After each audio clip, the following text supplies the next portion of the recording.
কলকাতার এক শান্ত পাড়ায় এমন একটা বাড়ি আছে যে বাড়িতে এক রাতও কেউ থাকতে পারেনি। যে ঢুকেছে সে আর আগের মতো মানুষ হয়ে বেরোয়নি। লোকেরা বলে ওই বাড়িতে মানুষ নয়, পুতুলেরা তাকিয়ে থাকে। আর আজ আমি আপনাদের সেই বাড়ির গল্প বলবো, পুতুল বাড়ি। এই বাড়িটা প্রায় 40 বছর আগে তৈরি হয়েছিল। বাড়ির মালিক ছিলেন একজন নিঃসঙ্গ বৃদ্ধ। নাম কেউ ঠিক জানে না, লোকেরা শুধু জানতো তিনি পুতুল বানাতে ভালোবাসতেন।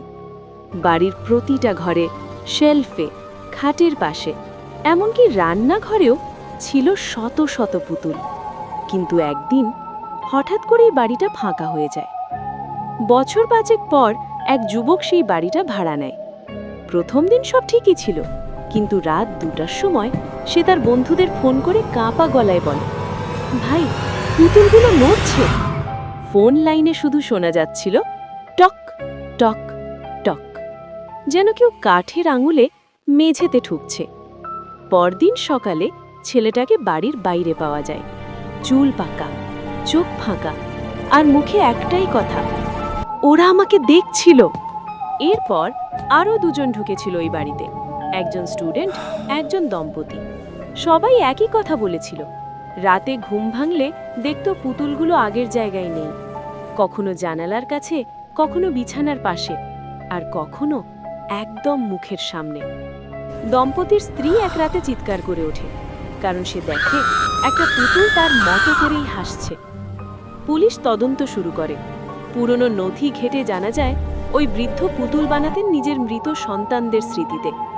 কিন্তু মৃত্যু স্বাভাবিক ছিল না।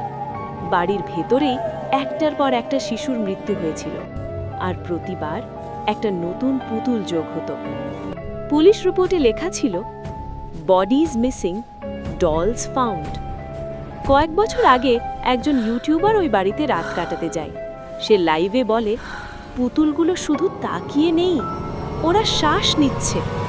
হঠাৎ লাইভ বন্ধ হয়ে যায়। পরদিন সকালে বাড়ির ভেতর নতুন কিছু দেখা যায়, একটা নতুন পুতুল, হুবহু সেই ইউটিউবারের মতো। আর আজও যদি আপনি সাহস করে পুতুল বাড়ির সামনে দাঁড়ান, একটা পুতুল কম পাবেন, কারণ পরের পুতুলটা এখনো বানানো বাকি।